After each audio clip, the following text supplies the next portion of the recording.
Hey everyone, I'm Cathleen Trigg-Jones. Welcome back to a brand new season of the iWoman Report. We're kicking off our new season with a special interview with the nation's leading COVID expert, Dr. Anthony Fauci. He's going to talk about the latest on COVID and the mixed messages that we're getting from the White House on how to stop the spread of this deadly disease. If you were like the millions, including myself, who tuned into the Kamala-Pence debate, I want to know what you thought. Who won? Who's the winner? Of course I have my pick, but I want to know who you thought was the winner. Was it Pence or was it Kamala? Make sure you answer our poll below. And you know what? I just thought about something. Isn't it interesting that when women finally make it to the highest office in the land, that suddenly they're on a first-name basis as opposed to their male counterparts who typically are referred to by their last name? I mean, it's just something that I thought about, something I noticed. Nothing scientific, but I do wonder if it means something. I mean, think about it. Hillary Clinton is often referred to as just Hillary, and Kamala is, of course, Kamala. Even though if they keep butchering her name, I mean, it's just disrespectful, right? It needs to stop. But let me ask you, is this just coincidence or is it a respect thing? I mean, seldom do you hear a president or vice president referred to by his first name, maybe his title, but not his first name. Even senators. Let's see, Barack is usually Obama, Donald is Trump, Mike is Pence, Joe is Biden, Bill is Clinton, and the list goes on. Bush, Lincoln, Washington, all the way back in history. Now, you could say that this is because women have better names than men. I don't know if that's true. But it could also be that women are just so badass and powerful that they only need to be known as a first name. Look at Oprah, Beyonce, Kathleen. I like the sound of that. Again, just something that I noticed. Feel free to let me know what you think in our comments below. Could be my imagination, of course. All right, let's get into some headlines. There's a lot going on. Here are our top stories.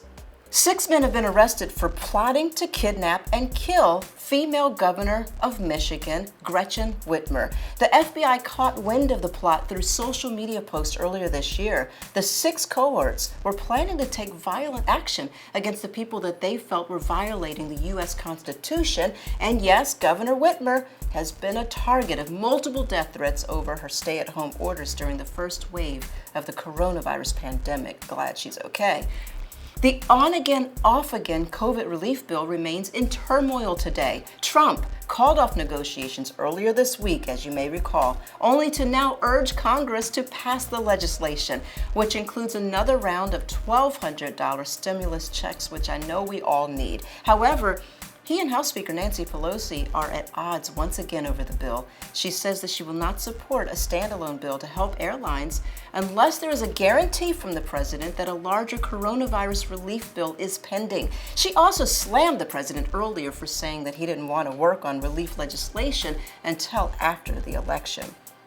And I'm happy to say an American female is the latest Nobel Prize winner for literature. Louise Glick has written numerous poetry collections dealing with the challenges of family and getting older. Congratulations, Louise.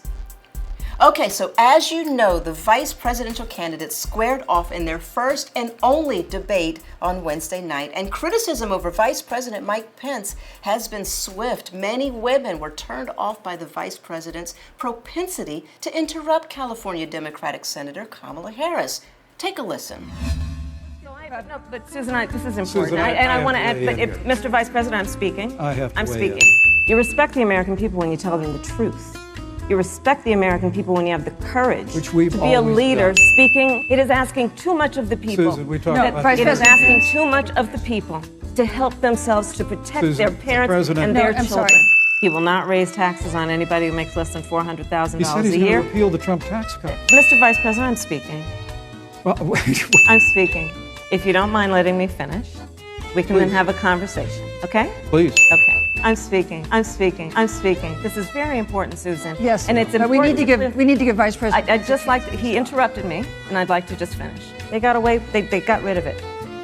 Not true. I would like to give Senator Harris a chance to respond, but not at such great length, because of course there are other topics we want to talk about. But I would like equal time. Yes. I really have to respond to that. Look, she has 15 seconds because I got to have trying more to than keep that. In 1864. Well, I'd like you to answer the question. Mr. Vice President, I'm Please. speaking. I'm speaking.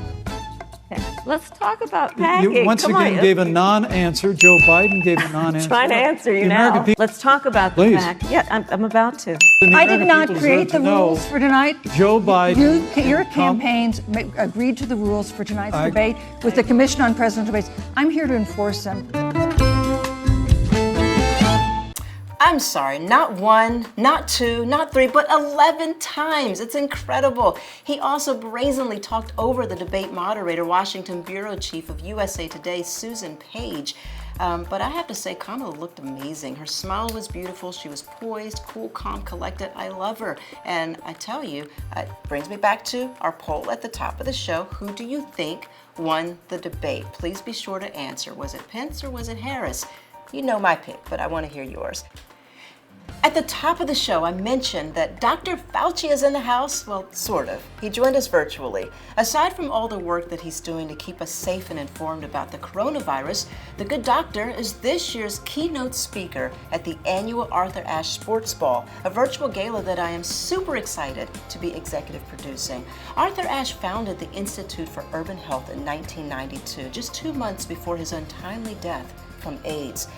He founded the organization in response to the disproportionate amount of illness and death in urban communities from preventable diseases.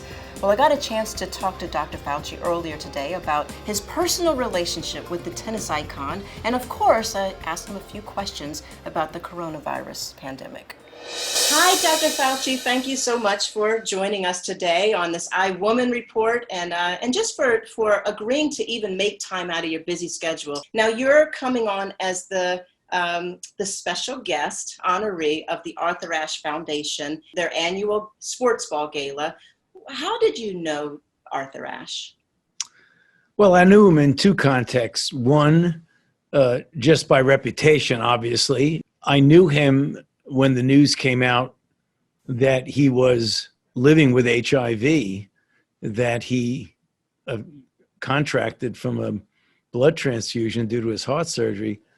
But then I knew him when I actually met him, because when it was clear that he had developed AIDS, he came down to Washington and we had some long discussions about what the situation with him, what he really should be able to expect, what the research was doing. He had a lot of questions. He wanted to know what he could do, and then when his HIV status was made public, then it became even more of an issue of him trying to figure out how we could get people to understand the stigma associated with HIV at the time. So, I had the pleasure and the privilege of getting to meet him and to know him.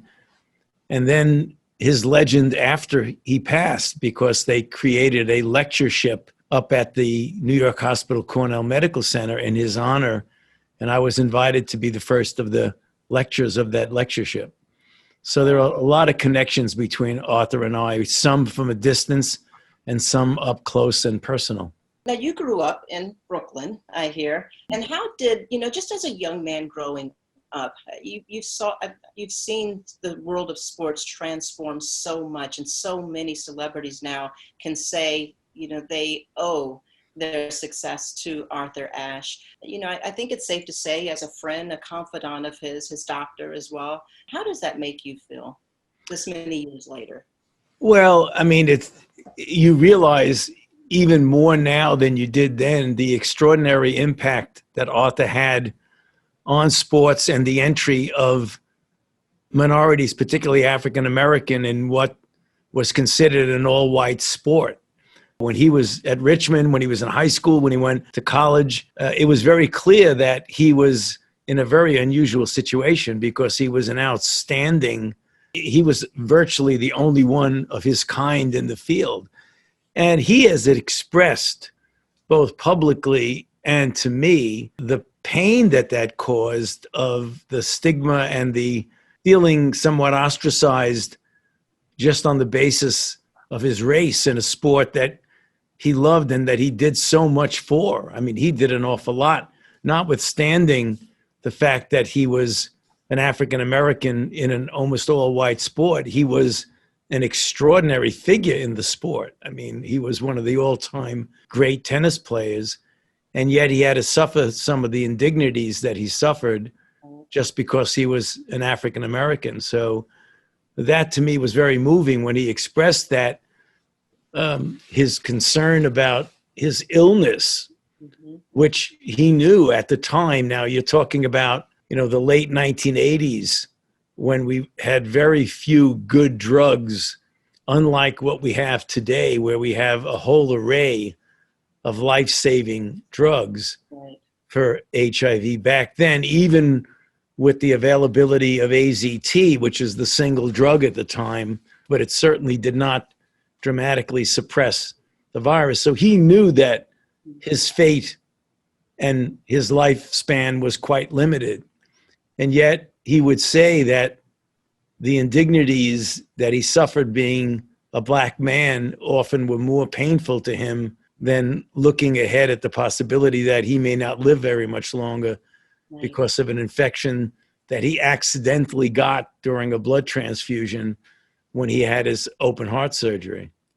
I'd like to switch gears, if you don't mind, and talk a little bit about some of the things that are going on today. Obviously, the big news right now is the president, his wife, and many people that have been around him in the cabinet and in the administration have all tested positive right now for COVID. And they're not necessarily believing that they're infectious, or at least the president has said that. Is that contrary to what you've been telling the public?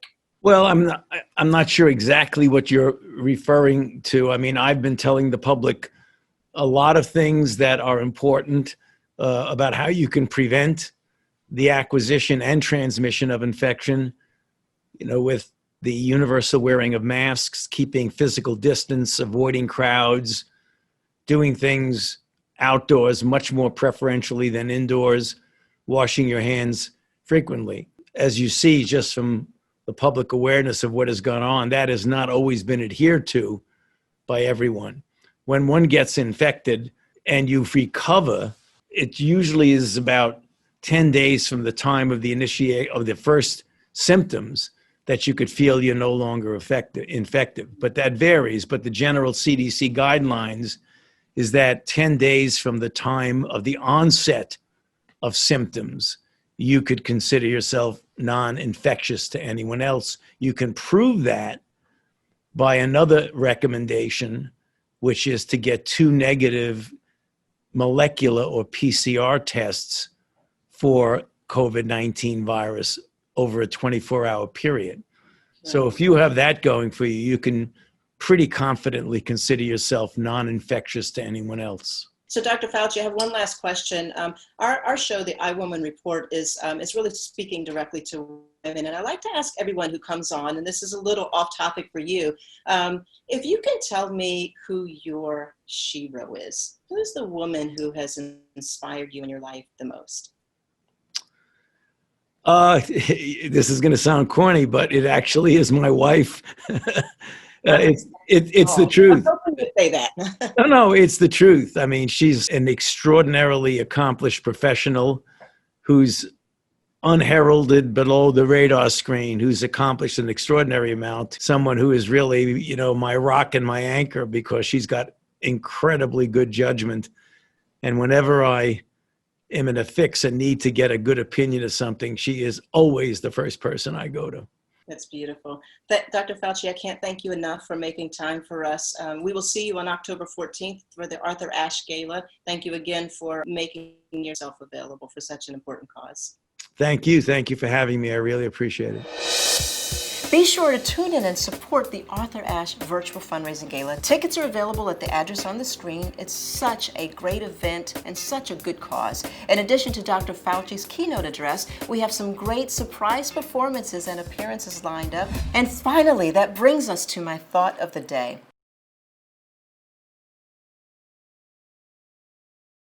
These are scary times we're living in. Between the coronavirus pandemic that's claimed over 200,000 American lives, to the many Black lives that continue to be slaughtered, discarded, disrespected, disregarded. Racism and hatred are at an all-time high, and instead of it being stopped, it is further instigated at the very top of the chain. But I do see light at the end of the tunnel. 100 years ago, women in a state very much like the one we are experiencing today put their lives and their reputations on the lines and fought to give us the right to vote. Black people put their lives on the line to fight for this right to vote. Because of their sacrifices, we now have a right and a responsibility to get out and vote. I will end this show every single week until elections, reminding you of why it is so very important to get out and exercise your right to vote by any means necessary. And on that note, I want to leave you with the State of the Woman, our Get Out the Vote campaign. November 3rd is right around the corner. Where will you be? This is the year of the woman. We're 51% of the population. No matter what they say, no matter what they write. Equal rights to have a job, to have respect, to not be viewed as a piece of meat. We march today for the moral core of this nation. President Clinton announced his intention to nominate me as Associate Justice of the Supreme Court of the United States. Because I have worked a working class job. Where were you when the stakes were so high? We have got to vote like we did in 2008 and 2012. I surely would not be in this room today without the determined efforts of men and women who kept dreams of equal citizenship alive. We've got to show up with the same level of passion and hope. We will tell them what we did.